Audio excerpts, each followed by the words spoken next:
Hello everyone, welcome to the new video.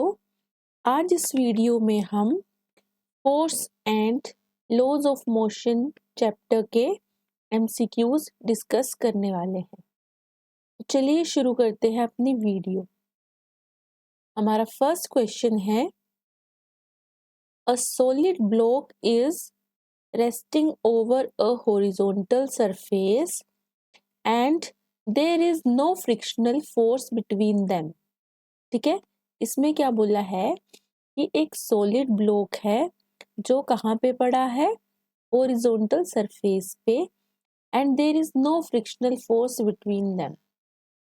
जो solid block है और जो हॉरिजॉन्टल सरफेस है उसके बीच में कोई भी फ्रिक्शनल फोर्स नहीं है।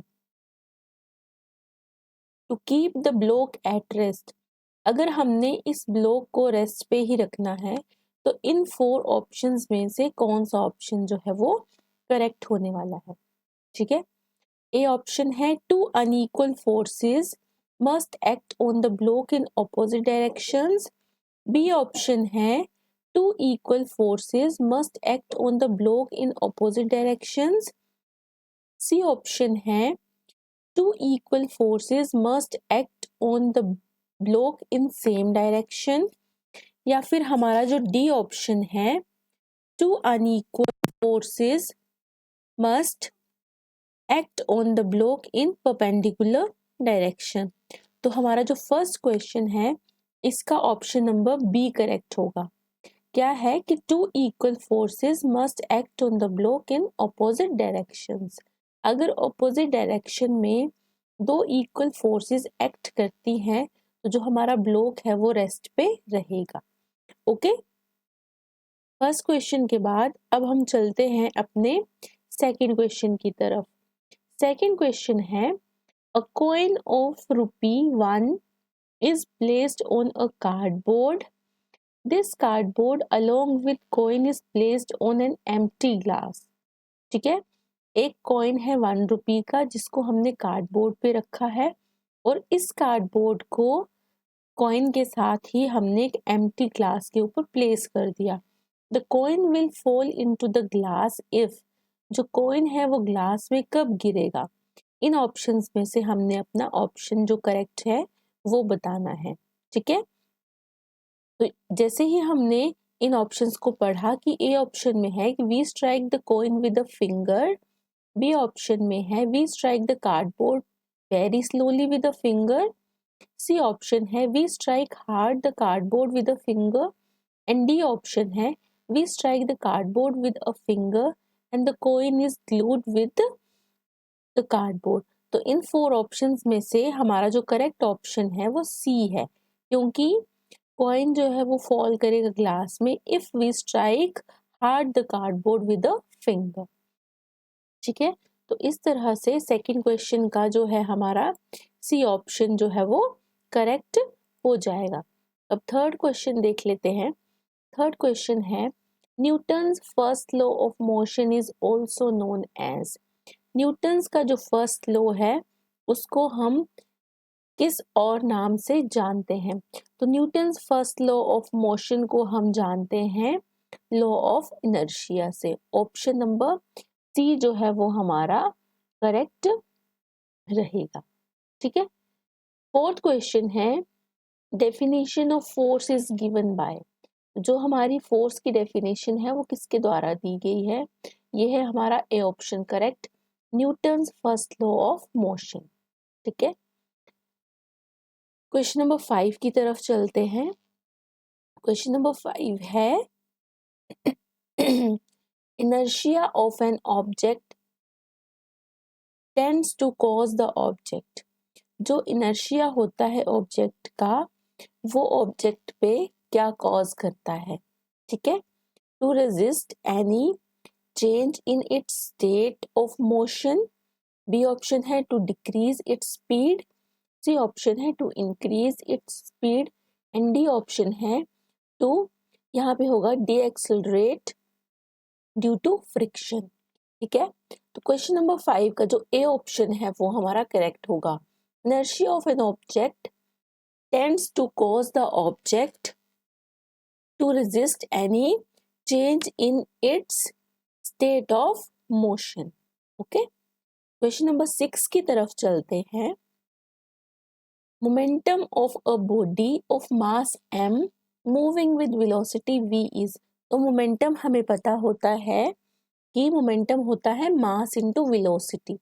तो 6th का जो है वो हमारा सी ऑप्शन करेक्ट हो जाएगा. ठीक है. 7th क्वेश्चन है the physical quantity which is the product of mass and velocity of a body is known as. Question number 6 की तरह ये कि product of mass and velocity किसके इक्वल होता है, मोमेंटम के. तो क्वेश्चन नंबर जो 7 है उसका सी ऑप्शन करेक्ट है. क्वेश्चन नंबर 8 है SI unit of linear momentum. अब हमने लीनियर मोमेंटम का जो एसआई यूनिट है वो बताना है. तो ये होता है किलोग्राम मीटर पर सेकंड. ठीक है. लीनियर मोमेंटम वाले क्वेश्चन में डी ऑप्शन हमारा करेक्ट ऑप्शन हो जाएगा. क्वेश्चन नंबर 9 देख लेते हैं. क्वेश्चन नंबर 9 है relation between force mass and acceleration is given bye. Sorry. तो क्वेश्चन नंबर 9 का जो हमारा बी ऑप्शन है वो करेक्ट है. Newton second law of motion से हमें फोर्स मास और एक्सेलरेशन का रिलेशन मिलता है जो होता है F is equal to M A. ठीक है.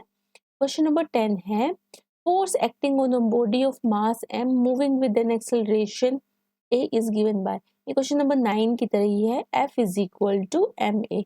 ये रिलेशन हमने पढ़ा है, Newton's second law of motion होता है ये. ठीक है. अब इसके बाद देख लेते हैं question number 11. The SI unit of force is. अब फोर्स की जो एसआई यूनिट है वो क्या हो जाएगी. तो हमारे पास फोर्स की एसआई यूनिट हो जाएगी ऑप्शंस में से बी ऑप्शन, न्यूटन.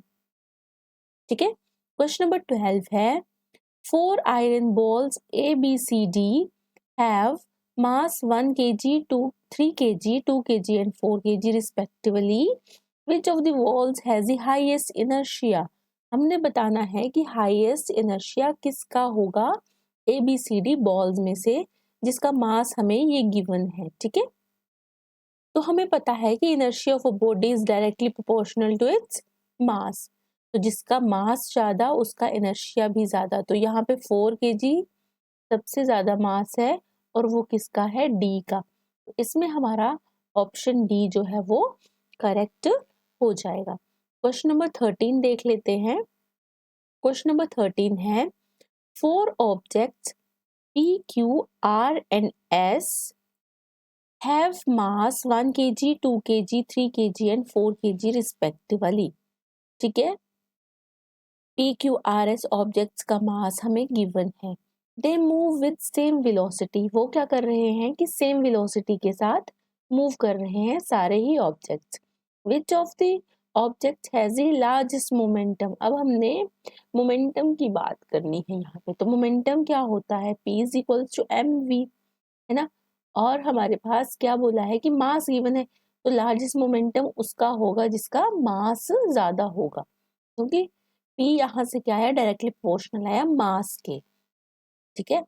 तो 13th का जो हमारा करेक्ट ऑप्शन है वो हो जाएगा डी, एस, क्योंकि 4 kg किसका मास है, एस का मास है. क्वेश्चन नंबर 14 देख लेते हैं. Same force sorry same force acts on the objects A B C D having mass 1 kg, 2 kg, 3 kg and 4 kg. Again हमारे पास ए बी सी डी जो है वो ऑब्जेक्ट्स दे दिए हैं और उनके मासेस भी गिवन है और बोला है कि इन पे जो है वो सेम फोर्स एक्ट कर रही है. Which of the objects has least acceleration? अब हमें यहाँ पे least acceleration बतानी है. तो हमें रिलेशन पता है कि F is equals to m में होता है, हमने अभी ये ऊपर देखा. तो यहाँ से A किसके इक्वल हो जाएगा, F अपॉन m के. तो यहाँ पे एक्सेलरेशन और मास का जो रिलेशन है वो इनवर्स में आया. ठीक है. तो हमने लीस्ट एक्सेलरेशन बतानी है, तो लीस्ट किसकी होगी, जिसका मास ज्यादा होगा. तो यहाँ पे भी हमारा डी ऑप्शन जो है वो करेक्ट हो जाएगा. क्वेश्चन नंबर 15 देख लेते हैं। An object of mass 1 kg is moving with a constant velocity of 2 meter per second on a frictionless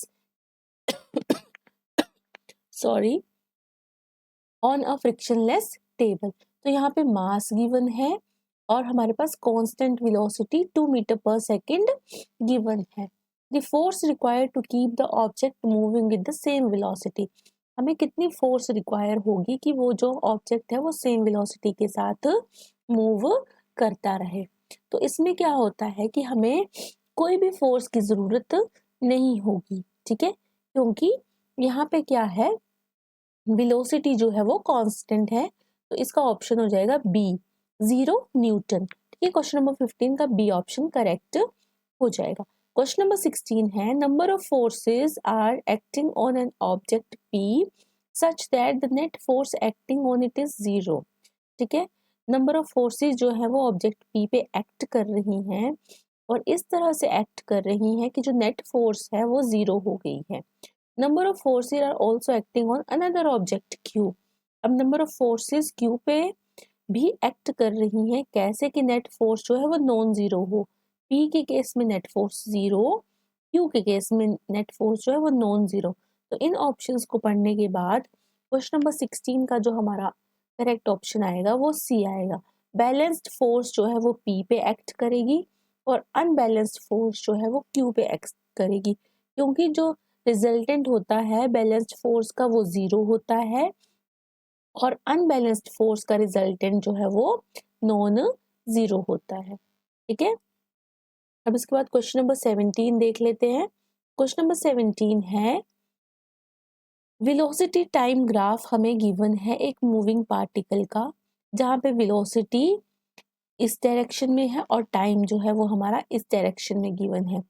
तो क्वेश्चन नंबर 17 में हमें इन चार ऑप्शंस को देखते हुए अपना करेक्ट ऑप्शन जो है वो बताना है। ठीक है, तो इसमें जो करेक्ट ऑप्शन होगा हमारा क्वेश्चन नंबर 17 में वो हो जाएगा सी ऑप्शन।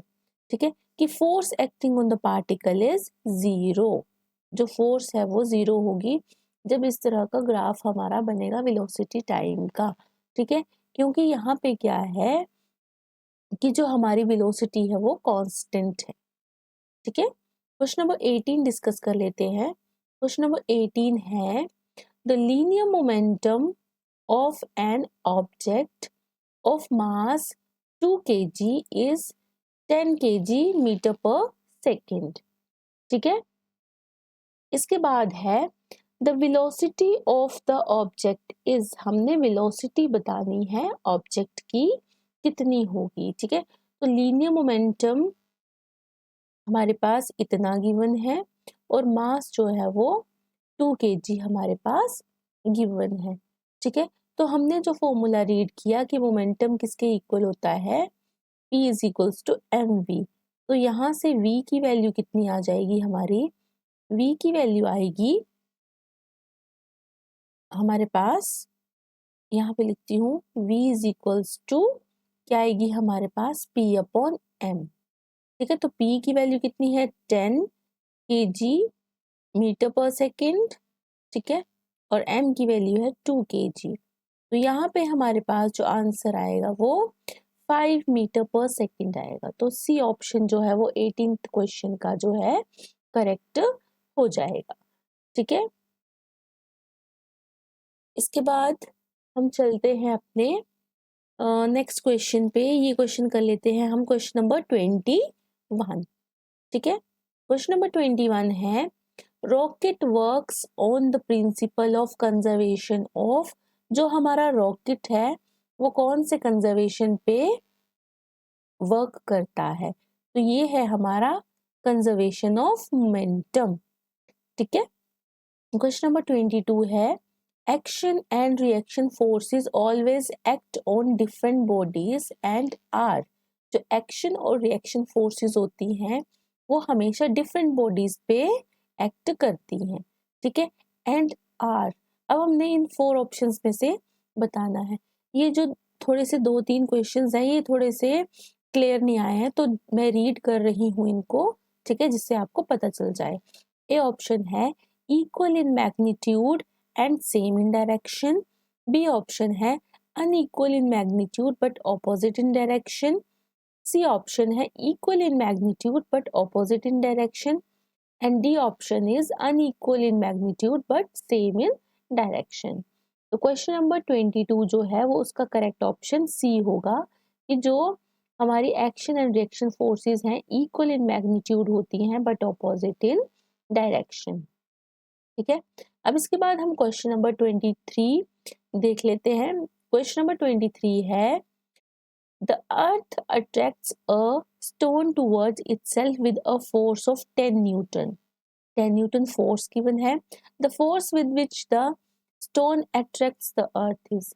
ठीक है, अब हमने बताना है कि जो अर्थ है वो स्टोन को अट्रैक्ट कर रही है 10 न्यूटन फोर्स से। तो अब बताना है कि जो स्टोन है वो अर्थ को कैसे जो है वो अट्रैक्ट करेगा। ठीक है, तो एक्शन किसके इक्वल होता है? हमने पढ़ा है कि एक्शन जो है वो हमारा action is equal to negative of reaction. ठीक है, तो क्वेश्चन नंबर 3 का जो ऑप्शन है वो 10 न्यूटन हमारा यहाँ पे हो जाएगा।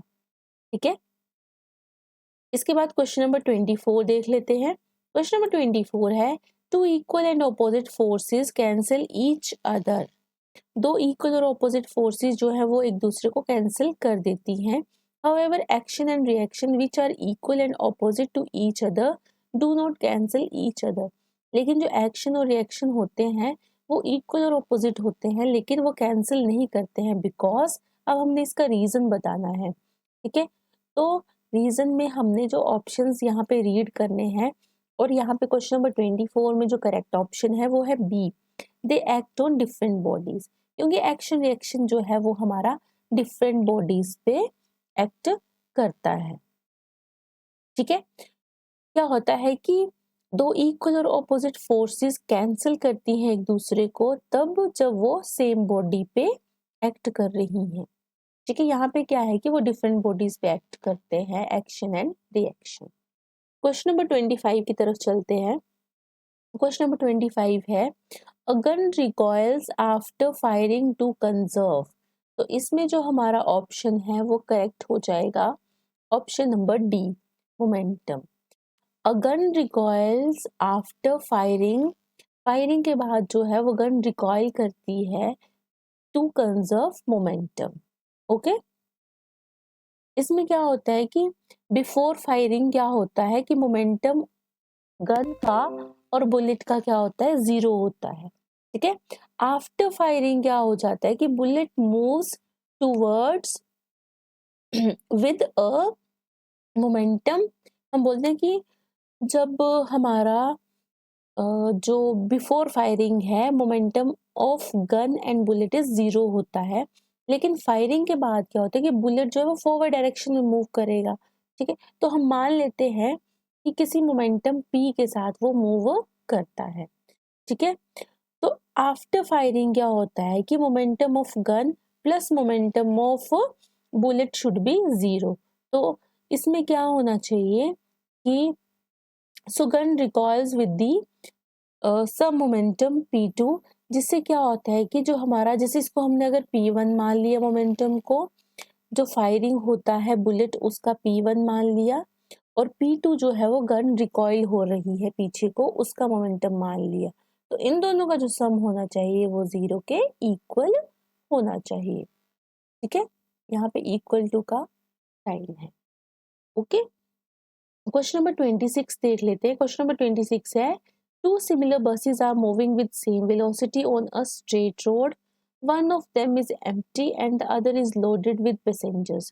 तो फोर ऑप्शंस में से जो करेक्ट ऑप्शन है वो क्या होने वाला है? क्वेश्चन नंबर 26 में डी ऑप्शन करेक्ट होगा। Empty bus will be stopped by applying less force and loaded bus will be stopped by applying large force. ठीक है, तो मोमेंटम क्या होता है हमारा, mass into velocity, P is equal to m into v। ठीक है, तो क्या होता है कि जो लोडेड बस का मास होता है वो ग्रेटर होता है किस मास से, एम्प्टी बस के मास से। ठीक है, तो लोडेड बस जो होगी उसका मोमेंटम भी ग्रेटर होगा। ठीक है, अगर मास ज्यादा है तो मोमेंटम भी ज्यादा, मास कम है तो मोमेंटम भी कम। ठीक है, तो क्या होगा, the rate of change of momentum है directly proportional to force applied.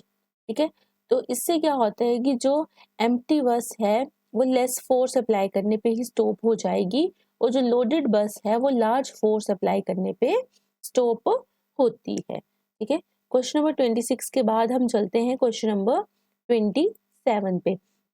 N object of mass 2 kg, mass दे दिया है ऑब्जेक्ट का 2 kg, is accelerated uniformly from a velocity of 2 metre per second. Velocity भी दे दी है, और 2 मीटर पर सेकेंड से जो वेलोसिटी है वो 4 मीटर पर सेकेंड में चेंज हो जा रही है। टाइम है 2 second. The magnitude of the force acting on the object is.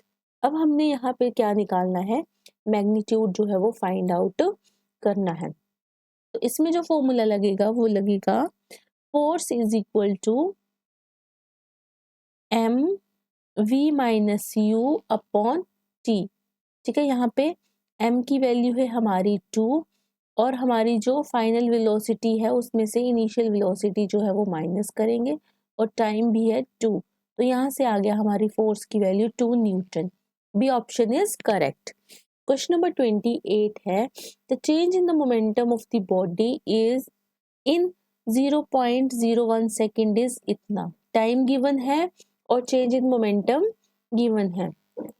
The force acting on the body is, अब हमने फोर्स फाइंड आउट करनी है। ठीक है, तो क्वेश्चन नंबर 28 में क्या फॉर्मूला लगेगा, force is equal to change in momentum. ठीक है, change in momentum over time taken. ठीक है, तो इसमें वैल्यू पुट करेंगे हम, तो हमारी फोर्स की वैल्यू आ जाएगी। ठीक है, तो जैसे ही हमने यहाँ पे वैल्यू पुट की, यहाँ पे आएगा is equal to 10 kg metre per second, और यहाँ पे आ जाएगा 0.01। ठीक है, तो ये आ गया हमारा 1000 न्यूटन के equal. D option is correct option. Question number 29 देख लेते हैं। क्वेश्चन नंबर 29 है, a batsman hits a cricket ball with which then rolls on a level ground. After covering a short distance, the ball comes to rest. The ball shows to a stop because. Question number 29 का जो हमारा correct option है वो है C. There is a force on the ball opposing the motion. Stop इसीलिए हो जाता है बॉल, क्योंकि ऐसी फोर्स होती है जो बॉल पे लगती है, जो उसके मोशन को अपोज कर रही है, जिससे वो स्टॉप हो जाता है। ठीक है, सॉरी। क्वेश्चन नंबर 30 देख लेते हैं। क्वेश्चन नंबर 30 है, which of the following statement is not correct for an object moving along a straight path in an accelerated motion. तो नॉट करेक्ट जो है वो हमने बताना है, तो सी ऑप्शन इसमें करेक्ट, नॉट करेक्ट है मतलब। ठीक है, it always goes away from the earth. ठीक है, कि जो ऑब्जेक्ट है अलोंग स्ट्रेट पाथ मूव कर रहा है एक्सेलरेटेड मोशन में, तो इट्स स्पीड्स कीप चेंजिंग, ये करेक्ट होगा। इट्स वेलोसिटी ऑलवेज चेंजेस, ये भी करेक्ट होगा। और a force is always acting on it भी करेक्ट होगा। बट हमसे यहाँ पे नोट करेक्ट पूछा है, तो हमारा यहाँ पे आंसर सी ऑप्शन हो जाएगा। क्वेश्चन नंबर 31 है, according to the third law of motion action and reaction. तो एक्शन और रिएक्शन क्या होते हैं, हमने ऑप्शंस रीड किए, तो always act on different bodies in opposite direction. ठीक है, ये हमने याद रखना है कि जो थर्ड लॉ ऑफ मोशन के अकॉर्डिंग एक्शन एंड रिएक्शन जो होते हैं वो हमारे कैसे होते हैं, always act on different bodies in opposite direction. ठीक है, क्वेश्चन नंबर 32 देख लेते हैं। अ goalkeeper in a game of football pulls his hands backwards after holding the ball shot at the goal. This enables the goalkeeper to. Question number 32 का answer है B. Reduce the force exerted by the ball on hands. इससे वो force को क्या कर देता है, reduce कर देता है। क्वेश्चन नंबर 33 है, The inertia of an object tends to cause the object. इस तरह का क्वेश्चन आई थिंक हमने ऊपर भी किया है। तो क्वेश्चन नंबर 33 का जो आंसर है वो सी ऑप्शन होगा, to resist any change in its state of motion. ठीक है। क्वेश्चन नंबर 34 है, a passenger in a moving train tosses a coin which falls behind him, it means that the motion of the train is. तो इसमें जो motion होगा train का वो कैसा होगा, एक्सेलरेटेड मोशन होगा। ठीक है। क्वेश्चन नंबर 35 है, N object of mass 2 kg is sliding with a constant velocity of 4 meter per second on a frictionless horizontal table। ठीक है। अब यहाँ पे हमारे पास क्या गिवन है कि ऑब्जेक्ट है, उसका मास जो है वो 2 kg है और वो constant velocity 4 metre per second के साथ फ्रिक्शनलेस हॉरिजॉन्टल टेबल पे स्लाइड कर रहा है। The force required to keep the object moving with the same velocity. इस तरह का क्वेश्चन हमने फिर पहले भी किया है। तो इसका जो आंसर है क्वेश्चन नंबर 35 का वो बी होगा 0। ठीक है। क्योंकि हमें कोई भी फोर्स की ज़रूरत नहीं होती है ऑब्जेक्ट को मूविंग रखने के लिए विद कांस्टेंट वेलोसिटी। ठीक है। क्वेश्चन नंबर 36 है, a water tanker filled up to 2/3 of its height is moving with the uniform speed, on sudden application of the brake the water in the tank would.